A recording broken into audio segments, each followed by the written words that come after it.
I would like to acknowledge the Turrbal and Jaguar people as the traditional custodians of the land I live on.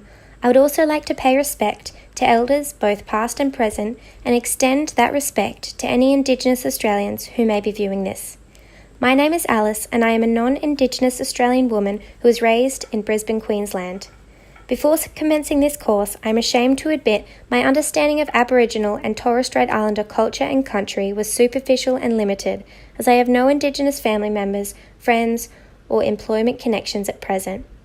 Over the past few weeks, I have begun my journey of expanding my understanding of Australia's history from an Indigenous perspective, and have come to appreciate the importance of all Australians having a deep awareness of the Indigenous culture both within their local and broader communities.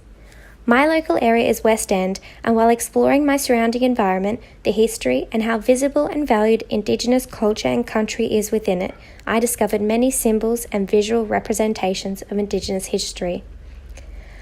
The main street in West End is called Boundary Street, and its history in relation to Australia's first people is devastating.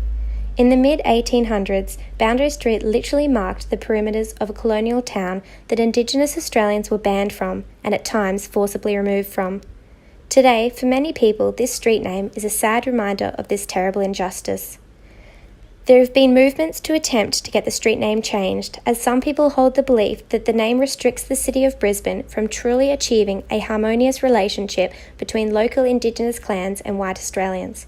However, there's also the opinion that the name should remain the same so that people are aware of the traumatic history Indigenous people have experienced in this area. For me personally, I am ashamed to admit I did not know this history before my exploration. The name of the street to date remains the same. However, I believe a plaque of commemoration and recognition of the street's history could be of great benefit. Local schools could also teach the historical information in their classes. This could assist in developing awareness amongst the community and showing respect and acknowledgement to the first Australians. I attended an event at the Musgrave Pool, which was to raise money for warriors of the Aboriginal resistance.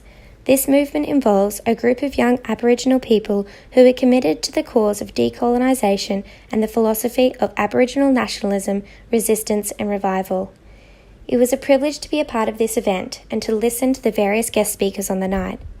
There is significance to the location of this event, as Musgrave Park holds cultural meaning to local Indigenous groups.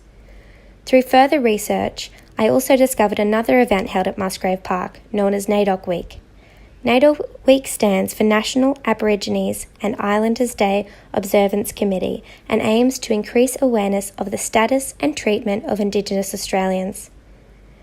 The history of invasion, genocide, and colonisation is not just an Indigenous story. Aboriginal people have been the victims of this history, but all members of our community need to understand the impact of this history in order to create a cohesive and compassionate society. The smallpox, the massacres, the poisonings, the missions, the slave labour, the stolen wages, and the stolen generation are all part of Australia's history, even in my local community. But still, education systems struggle to teach this in schools. I feel my respect and understanding for Aboriginal Australians is deepening, and I will endeavour to incorporate what I have learnt about my local Indigenous community into my further education, future human services practice, and everyday life.